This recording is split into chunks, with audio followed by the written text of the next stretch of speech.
Tú que estás allí viendo esta transmisión, no sé en qué país estás. Hay personas que nos siguen de diferentes partes del mundo. Gracias por acompañarnos. No es casualidad de que tú estés aquí en esta transmisión. Un saludo y un abrazo desde la Universidad Adventista de Chile.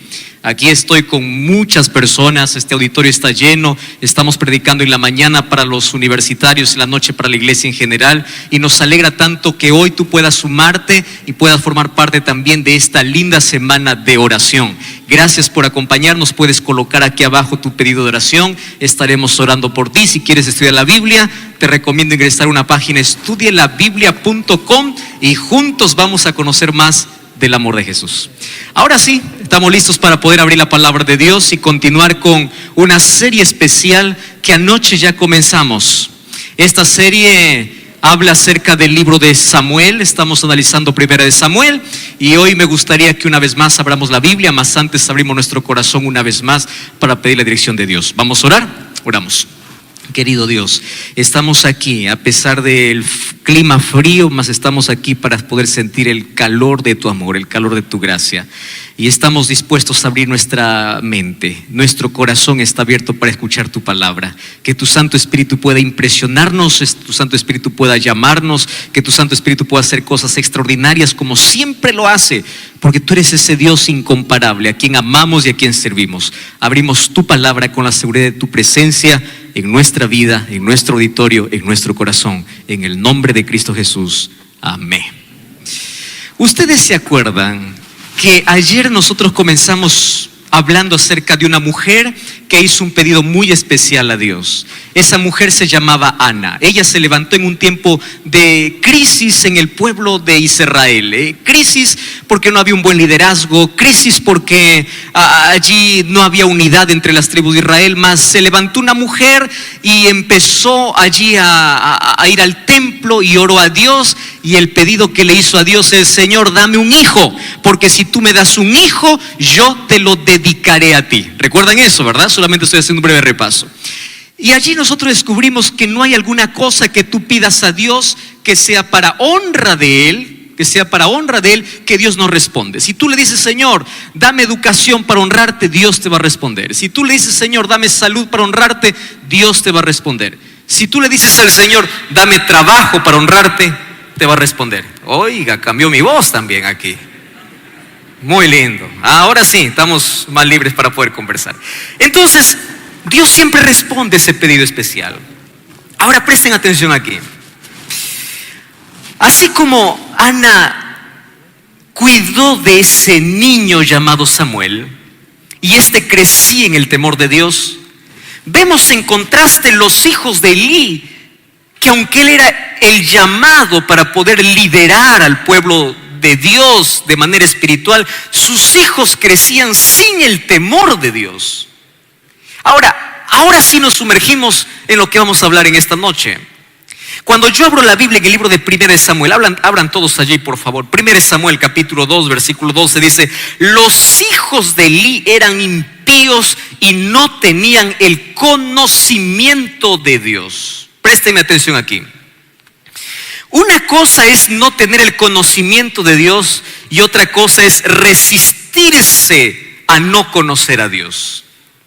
Los hijos de Elí tenían la mayor oportunidad de conocer quién es Dios, pero ellos empezaron a jugar con la voz de Dios. Y una de las cosas que nosotros tenemos que comprender en esta noche es lo siguiente: qué peligroso es empezar a jugar con las cosas sagradas. Présteme atención. Qué peligroso es empezar a jugar con las cosas sagradas. ¿Por qué? Una de las cosas que más toca mi corazón es que los perdidos no todos están fuera de la iglesia. La mayor parte de perdidos están con Biblia en mano y dentro de una iglesia. Por una razón: porque ellos empezaron a jugar con las cosas espirituales. Empezaron a estar un día con Dios y otro día con el enemigo de Dios. Ustedes conocen aquella historia de aquel malabarista que quiso cruzar un puente, un abismo, y todo el mundo estaba listo para aplaudir y dijo, bueno, voy en el nombre del Señor. Colocó un pie en la cuerda y dijo, Diosito lindo, dijo con el primer pie. Luego, cuando estaba a punto de colocar el segundo pie, dijo, ¿y si el diablo me empuja? Entonces voy a también mencionar el nombre del diablo. Y decía, Diosito lindo, diablo hermoso, decía el segundo paso, ¿no? Diosito lindo, diablo hermoso. Y llega un momento en que cuando tú empiezas a jugar entre las cosas de Dios y las cosas del enemigo de Dios, hay una cosa que tú pierdes, y eso se llama sensibilidad. Por eso es peligroso, porque tú te acostumbras, y los hijos de Elí empezaron a hacer cosas tan desagradables que incluso por el cargo, la función que tenían, entraban al templo dedicado para adorar a Dios y empezaban a ofrecer sacrificios paganos, sacrificios que solamente los impíos lo hacían. Y no crean que Dios no manda en su gracia advertencias. Ahí en Primera de Samuel encontramos que Dios advirtió a Elí, Dios advirtió a los hijos de Elí diciendo, por favor, arrepiéntanse de sus pecados, pero hay un problema. A medida que tú más escuchas la voz de Dios y no obedeces la voz de Dios, cada vez te vuelves más insensible. Y cuando te vuelves insensible, te acostumbras al pecado. Y tú sabes qué cosa hace, tú dices, yo sigo haciendo lo malo y nada me pasa. Qué peligroso es jugar con el pecado. Qué peligroso es jugar con Dios y al mismo tiempo formar parte del equipo de Satanás.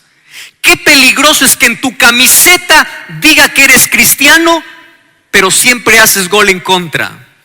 Qué peligroso es entrar a una cancha para hacer gol a tu propio arco. Y hay muchos cristianos así, que en la camiseta dicen ser cristianos, pero juegan en contra de su propio equipo. De nada sirve que tengas la camiseta de cristiano si juegas en contra de él, de Cristo. Y los hijos de Elí empezaron a jugar y decían, sí, Dios advirtió, pero no pasa nada, sigamos. Como hay muchas personas que dicen, sí, esto es pecado, lo que estoy haciendo es pecado, pero no pasa nada. Hasta que en un momento la paciencia de Dios llega a su límite y dice, esto tiene que quedar aquí. Y allí vino un juicio de Dios. ¿Y cómo vino el juicio de Dios? Miren, es impresionante. Dios levanta a los propios enemigos de Israel y ellos anhelaban una ciudad. ¿Saben cuál era esa ciudad? Esa ciudad se llamaba Silo. Y los filisteos se levantaron y fueron hasta Silo y allí intentaron conquistar la ciudad. ¿Y saben qué cosa hace el pueblo de Dios? El pueblo de Dios dice, no tenemos miedo. Ahí están los filisteos, ya le hemos vencido más de una vez, Dios ya nos ha dado esta tierra. Présteme atención aquí. Ellos empezaron a confiar en que Dios estuvo en el pasado, mas ellos sabían de que ellos no estaban con Dios en el presente. Y aquí cometen un error grave que esta noche debe quedar claro en nuestra mente. ¿Cuál es ese error? Abran su Biblia, por favor. Vamos a 1 Samuel capítulo 3. Miren lo que dice, el capítulo 4. Versículo 4, capítulo 4, versículo 3 de 1 Samuel. Dice así: el pueblo, cuando volvió al campamento de los ancianos de Israel, dijeron, ¿por qué nos ha herido hoy Jehová delante de los filisteos? Traigamos a nosotros de Silo el arca de pacto para que viniendo entre nosotros nos salve de la mano de nuestros enemigos. Présteme atención aquí, esto es interesante. El pueblo de Israel sabía que había desobedecido a Dios, sabía que Dios no estaba con ellos, sabía que los enemigos podrían conquistar la ciudad. Y ellos dicen, está bien, Dios no está con nosotros, pero ¿qué cosa tenemos?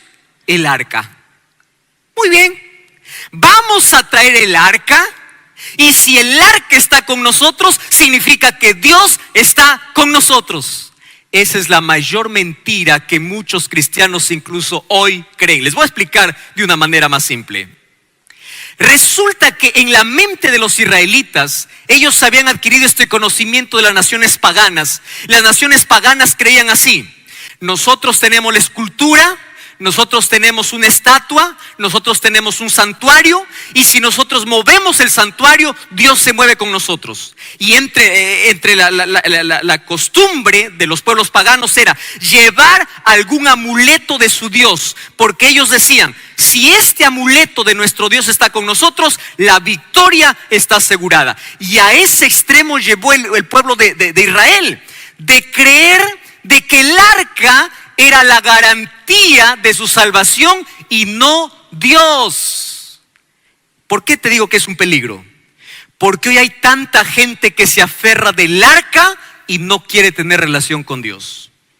Tú ya conoces cristianos que allí colocan la Biblia en el centro de su casa y dice: yo no tengo aquí la Biblia en el centro de mi casa para poder ahuyentar a todos los malos espíritus. ¿Ya escuchaste eso? ¿Ya viste eso? Personas que toman a la Biblia y dicen: yo duermo con la Biblia porque la Biblia hace que yo pueda tener un sueño tranquilo, que no pueda tener pesadillas. Incluso hay recomendaciones, ¿verdad? Tienes mucha pesadilla, agarra tu Biblia, coloca la Biblia en la almohada. Querido, la Biblia no tiene poder a menos que tú no lo abras, a menos que tú no lo leas. Y hay muchos que usan las cosas de Dios como amuletos. Y a ese extremo llegó el pueblo de Israel. Dijeron así: traemos el arca, y como en el arca siempre se mostraba la Shekinah o la presencia de Dios, dijeron: significa que Dios está con nosotros. Hay tanta gente que no quiere relación con Dios, sino que se aferra a una placa, a una religión, a una tradición. Aunque esté lejos de la presencia de Dios, se aferra a un amuleto, se aferra a una religiosidad, se aferra a algo para solamente imaginar de que Dios está con él, pero Dios no está. ¿Y saben qué sucedió, verdad? A pesar de que ellos tenían el arca, si ustedes siguen leyendo ahí el capítulo 4, dice que los filisteos, cuando vieron el arca, tuvieron miedo y dijeron: wow, el arca está con ellos, no nos metamos. Pero allí aparecen los líderes filisteos y dicen: no, vamos aún en contra, porque aunque ellos tienen el arca, nosotros tenemos más poder. Y los israelitas estaban tan confiados en que tenían la victoria, de que esa batalla perdieron. ¿Y sabes qué cosa sucede? No solamente perdieron la batalla. ¿Sabes qué cosa ocurrió? En ese momento los filisteos robaron el arca. Bueno, no lo robaron, lo ganaron. Porque como perdieron la batalla, agarraron el arca de Jehová, donde estaban los 10 mandamientos de Dios, donde se mostraba la presencia de Dios, y ellos cargaron el arca y lo llevaron ¿para dónde? Lo llevaron para su templo. Y en su templo ellos adoraban a un dios que se llamaba Dagón. Presten atención allí. Y lo llevan a su templo porque ellos piensan así: wow, nosotros ya tenemos a Dagón. Y si hemos ganado a los israelitas, significa que eso lo hemos hecho en el poder de Dagón. Ahora tenemos el arca de Jehová. Si lo llevamos al templo de Dagón, quizá esos dos poderes se van a fusionar. Ahora vamos a tener el poder de Dagón y vamos a tener el poder de Jehová. Entonces dijeron: nosotros ganamos a ese Dios Jehová, lo llevamos a nuestro templo y allí vamos a hacer que estos dos poderes se fusionen y vamos a ser la nación más imparable de toda la tierra. Y mira lo que ocurre. Vamos al capítulo 4, sigamos en el capítulo 4. Vamos al versículo, o al capítulo 4. Allí vamos a leer, dice que cuando ellos trajeron trajeron para su templo, ¿qué cosa sucedió? Mira lo que hace Dios, capítulo 5, versículo 3. Al día siguiente, los de Asdod se levantaron de mañana, y he aquí que Dagón estaba postrado en tierra delante del arca de Jehová, y tomaron a Dagón y lo pusieron ¿dónde? En su lugar. Mira cuánto misterio hay aquí. Los filisteos llevan al arca para su templo, celebran la victoria y dicen: nuestro Dios Dagón nos dio la victoria. Y allí, ¿qué cosa sucede? Dice, vamos a dejarlo la noche. Quizá estos dos poderes allí se fusionan. El arca, va nuestro dios Dagón, y vamos a ver qué sucede mañana. Y al día siguiente, todos curiosos, abren la puerta de su templo, y cuando llegan a ver a su Dios estaba arrodillado delante del arca de Jehová. Eso es un milagro, eso es un misterio. ¿Cómo podían comprender que su Dios, a quienes ellos adoraban, no servía? Porque el único Dios todopoderoso era el Dios Jehová, el Dios a quienes ellos habían pensado que habían derrotado. Y Dios alcanzó un mensaje para los filisteos diciendo, solamente yo tengo poder. Pero ¿sabes qué cosa sucede cuando roban el arca? Viene un juicio para todos aquellos que habían desobedecido a Dios, habían desobedecido todas las advertencias. ¿Quién es el primero en ser juzgado? Elí. Porque Elí era un hombre que no había llevado al pueblo de Israel a Dios. Cuando él escuchó de que el arca había sido robada, ojo, porque él ya estaba ancianito. Él escuchó de que el arca había sido robada. ¿Sabes qué cosa hace Elí? Dice que estaba allí sentado en su silla, y cuando viene la noticia, se asusta Elí y se cae de la silla, y la Biblia dice que él muere desnucado. Se desnucó y murió. Y no solamente eso sucede. La esposa de uno de los hijos de Elí, que se llamaba Finés, el hijo de Elí, estaba a punto de dar a luz. Y ella, con la desesperación de que el arca había sido robada, ella da a luz un poco antes de tiempo. Más o menos tenía entre 7, 8 meses allí. Y ella, con la angustia de que el arca de Dios fue robada, ella da a luz. Y cuando nace el niño, ella le pide que ese niño pueda tener un nombre. ¿Cuál es el nombre que puso a ese niño? Capítulo 4, versículo 21. Y dice que ella llamó al niño Icabod. A ver, vamos a aprender 2 palabras en esta noche. Esta es la primera, ¿correcto? La primera palabra es el nombre de este niño que nació antes de tiempo, porque el arca de Dios fue robada o fue llevada para el campo de los filisteos. ¿Cuál es el nombre que esta mujer puso a su hijo? No escuché. ¿Cuál es el nombre? Una vez más, ¿cuál es el nombre? Ya tienes un nombre para tu hijo, Icabod. ¿Mas qué significa Icabod? Mira lo que dice, ¿qué significa Icabod? Icabod significa traspasada es la gloria ¿de quién? Sabes, este es el nombre más triste que encuentro en el capítulo 4. Esta es la experiencia más triste. ¿Qué cosa está diciendo? Nace este niño en un momento de crisis, y con el nombre de mi hijo yo les voy a hacer recordar a todos que no es bueno jugar con la voz de Dios. La gloria de Dios que nos acompañaba, la gloria de Dios que estaba con nosotros, ahora es traspasada para nuestro enemigo. Ahora, ¿en quién nos vamos a refugiar? No tenemos más gloria, no tenemos más a Dios. El nombre de Icabod era un llamado para todo el pueblo de Dios, para todo el pueblo de Israel, para decirles: hoy no tenemos más gloria porque fuimos rebeldes con la voz de Dios. Icabod, la gloria se fue, no tendremos más victorias, la gloria se acabó. Préstame atención aquí. Va a llegar un momento en tu vida cuando tú tienes que parar para ver cuál es el Icabod que tú tienes.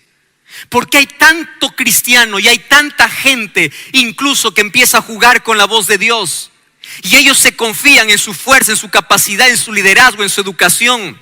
Hay tanta persona que incluso confía en su función, en su cargo, y empieza a jugar con las cosas de Dios hasta que en un momento percibe que la gloria de Dios ya no está con él, que estuvo en el pasado, mas ya no está más en el presente. Y allí te vas a dar cuenta que el momento más triste de tu historia es cuando tú te sientes solo en la vida, porque no es que Dios te abandonó, sino que tú abandonaste a Dios. Icabod te recuerda que ya no está más Dios contigo, porque tú diste la espalda a Dios. Entonces cuando Icabod ocurra en tu vida, cuando vas a pelear contra los desafíos de la vida, cuando vas a enfrentar al enemigo en la vida, tú vas a caer, vas a fracasar, te vas a herir. Y cuando estés allí herido en el polvo del fracaso y de la miseria, tú levantas los ojos al cielo y dices: Señor, qué peligroso era jugar con el pecado, ahora estoy herido. Qué peligroso era jugar con el enemigo, ahora estoy en fracaso. La gloria de Dios que antes estaba conmigo fue traspasada para otro lugar. Qué cosa más triste. Mas Dios había levantado allí ya un profeta, y era Samuel. ¿Y sabes qué cosa es lo que me gusta de esta historia? Mira, aquí entra la parte más interesante. Es que es en ese momento que Samuel se levanta para hacer el mayor llamado de la historia para ese pueblo en ese tiempo de fracaso, de crisis y de dolor. Hay un lindo poema que dice: bendita crisis. Gracias a Dios por las crisis. Tú nunca vas a comprender a veces la necesidad que tienes de Dios hasta que te roben el arca, hasta que te veas en la miseria, hasta que estés lamiendo el polvo del fracaso. Cuando todo está quebrado, cuando todo está arruinado, cuando veas de que no vale la pena jugar con la voz de Dios. Gracias a Dios, porque es en las crisis donde levantamos los ojos al cielo. Una de las frases que me gusta repetir para todas las personas, especialmente cuando hablo en un programa allí de televisión, yo digo lo siguiente: lo que los seres humanos no aprendemos en la prosperidad, lo aprendemos en la adversidad. Gracias a Dios por las crisis. Tú sabes que las mayores crisis de la vida es el megáfono de Dios para decirte: tú estás lejos de mí. Los fracasos en la vida es el grito desesperado de Dios diciendo: yo te amo, y si yo estoy permitiendo esto en tu vida es porque quiero salvarte. Porque para Dios no importa si un momento pierdes todo, pero si finalmente ganas el cielo. Para Dios no importa si en un momento va a permitir que un accidente te paralice en la vida para pensar que tu vida está perdida. Para Dios no importa si en un momento vas a perder la salud con tal de que tú reconozcas que Él es tu único Dios. Y esto no es una amenaza, esto es amor. ¿Quieres para hacerte un ejemplo? Mira, te hago un ejemplo. ¿Qué harías tú, que eres papá, que eres mamá, si sabes de que mañana tu hijo va a salir de la casa y mañana va a tener un accidente y no va a regresar a casa? Dime, ¿qué cosa es lo que harías para impedir que tu hijo salga de casa? Dime, ¿qué cosa harías? ¿Llorarías? ¿Sí? ¿Le rogarías? ¿Sí? ¿Y qué tal si no atiende ni el lloro tuyo ni el ruego tuyo? ¿Cuál es el último recurso que tú usarías? El último recurso. ¿Por qué hay tanto silencio? ¿Cuál es el último recurso? El dolor. No quiero que vayas. Y Dios a veces usa el dolor como el recurso para poder llamarte, como para poder decirte: cuando yo susurro a tu oído, tú no me escuchas, y yo tengo que gritar y decirte: estás perdiendo. Y mi grito es que yo permita el dolor. Hace algunos años visité un hospital. Y ahí en el hospital conocí a una hermana, todavía joven, 40 años.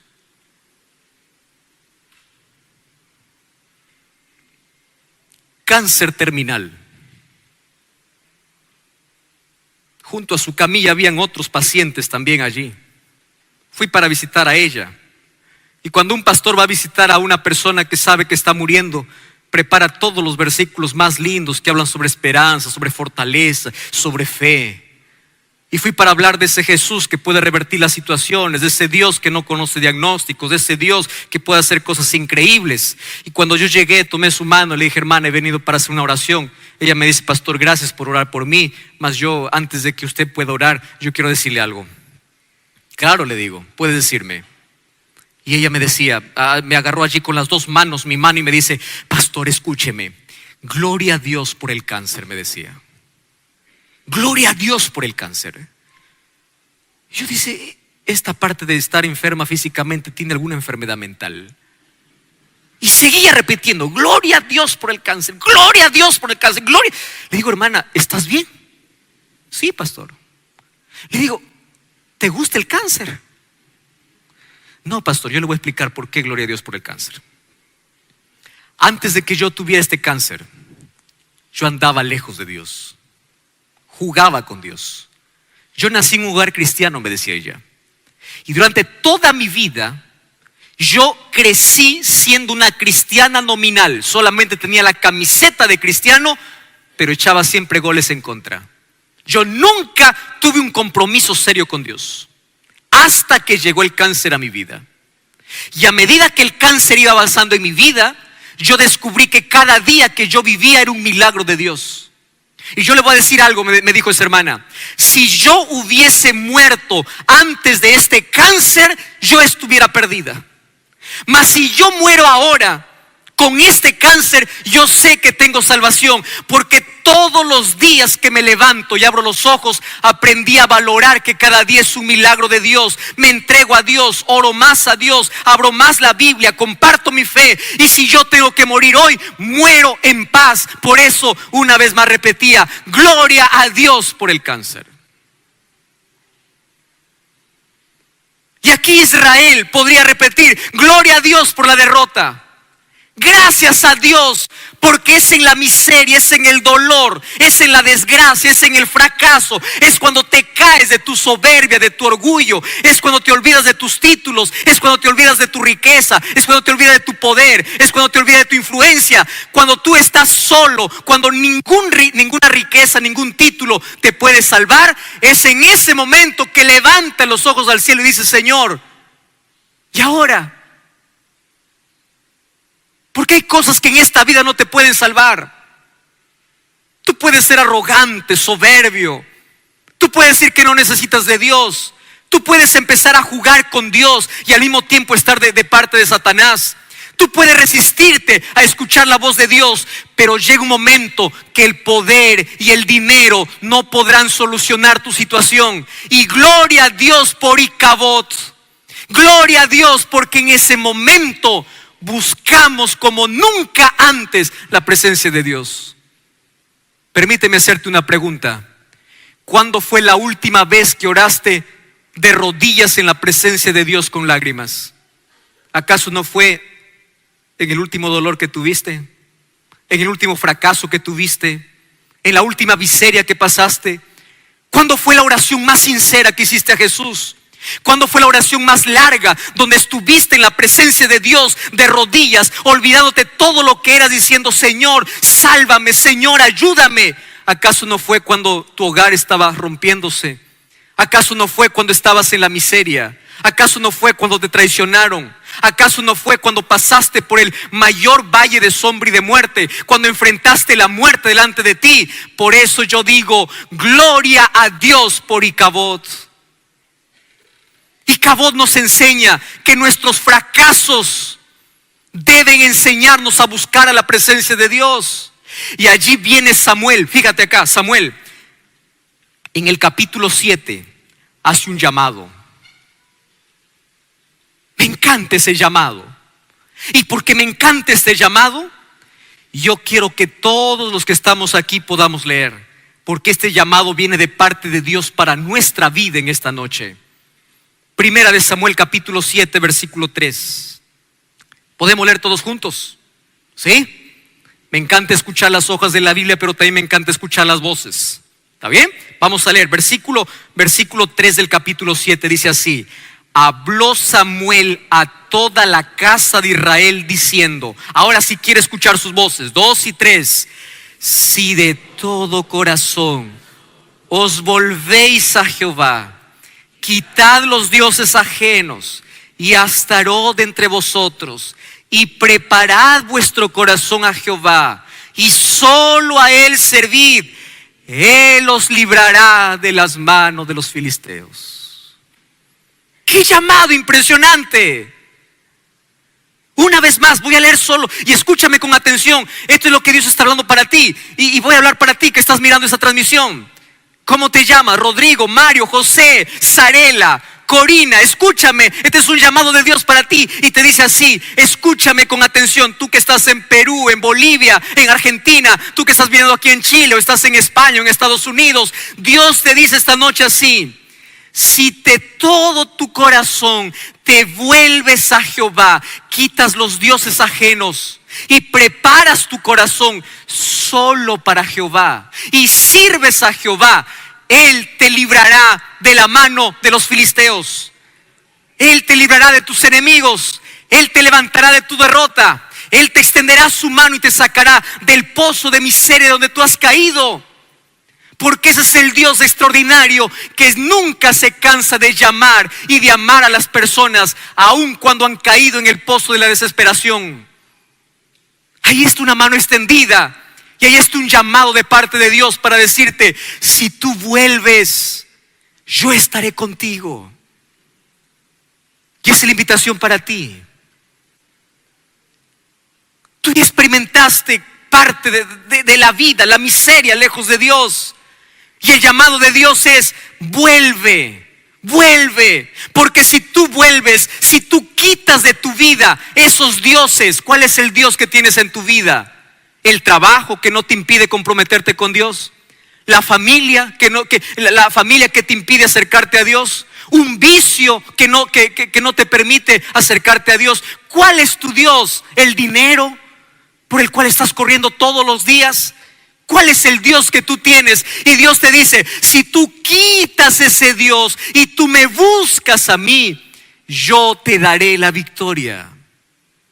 Yo te sacaré de la miseria. ¿Y sabes qué cosa ocurrió? Si tú lees allí lo que sucede en el capítulo 7, dice que ahora los filisteos, cuando fueron a pelear contra el pueblo de Dios, ahora ellos se habían convertido a Dios. Y ellos, mira lo que hace Dios por ellos. Dios hace caer una tormenta contra los filisteos. Y el pueblo de Dios gana la batalla sin pelear. Porque cuando tú te refugias en Dios, Dios pelea tus batallas. Hay tanta gente luchando en esta vida. Y dice: pastor, yo no me entrego a Dios porque sabe, yo tengo una lucha con un vicio. Yo cuando termine el vicio me voy a Dios. Cuando deje el cigarrillo voy a Dios. Cuando deje el alcohol voy a Dios. Cuando deje la droga voy a Dios. Yo le digo: si tú puedes dejar el cigarrillo, la droga con tus fuerzas, ¿para qué necesitas de Dios? Refúgiate en Dios. Y deja que Dios pelee tus batallas. La mayor lucha que tiene el cristiano no es pelear con el pecado, sino su mayor lucha es aferrarse a Dios todos los días. Y Él pelea tus batallas. Y es interesante. ¿Tú sabes cómo vence el pueblo de Israel? Ni siquiera ellos pelearon. Dice que Dios envió una tormenta. ¿Y sabes por qué envió una tormenta? Porque los filisteos creían que su Dios tenía el control de la tormenta. Y Dios una vez más les está diciendo a los filisteos: su Dios no sirve. Su Dios no tiene poder. ¿Y sabes qué cosa sucedió allí? Fíjate lo que sucedió. Vamos a la segunda palabra. Capítulo 7, versículo 12.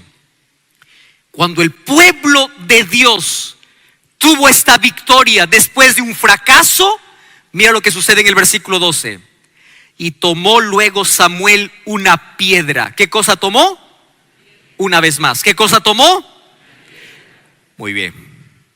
Y lo puso entre Mizpa y Sen. Y le puso por nombre, ¿qué nombre? Ebenezer. ¿Y qué significa Ebenezer? Hasta aquí nos ayudó Jehová. ¿Cuál era el nombre que puso la esposa de Finés para su hijo cuando la gloria de Dios fue, o cuando el arca fue traspasada? ¿Cuál es el nombre? Icabod. ¿Cuál es el nombre que Samuel colocó a la piedra cuando tuvieron la victoria sobre sus enemigos? Vamos a repetir las dos palabras. ¿Cuál es la primera palabra? Icabod. Una vez más, ¿cuál es la primera palabra? ¿Cuál es el segundo? Otra vez, ¿cuál es el segundo? Nuestra vida está entre Icabod y Ebenezer. ¿Qué cosa es Ebenezer? Ebenezer nos enseña que las mayores victorias no dependen de nuestra capacidad. Nuestra mayor victoria depende solamente cuando dependemos de Dios. Samuel levantó una enorme piedra diciendo: esta piedra será testimonio para nosotros, que cuando nosotros querramos dar la espalda a Dios, miremos esta piedra para decir: Ebenezer, Dios nos ayudó, y nos ayudó porque Dios pelea por nosotros. Y para que Dios pelee por nosotros, nosotros necesitamos depender de Dios. Si fracasamos, si la gloria fue traspasada, si un día probamos el fracaso en la vida, nunca te olvides que Dios nunca está distante para poder salvarte, para que su gloria una vez más pueda venir sobre tu vida y para darte la mayor victoria sobre tus enemigos. Por eso esa piedra es necesaria para recordar que nuestra vida necesita de un encuentro, de un reavivamiento. Nuestra vida necesita de una entrega. Nuestra vida necesita de un arrepentimiento sincero. Nuestra vida necesita de sacar de nuestro corazón aquellos dioses que nos separan de Dios, aquellos compromisos que nos separan de Dios, y entregarnos exclusivamente a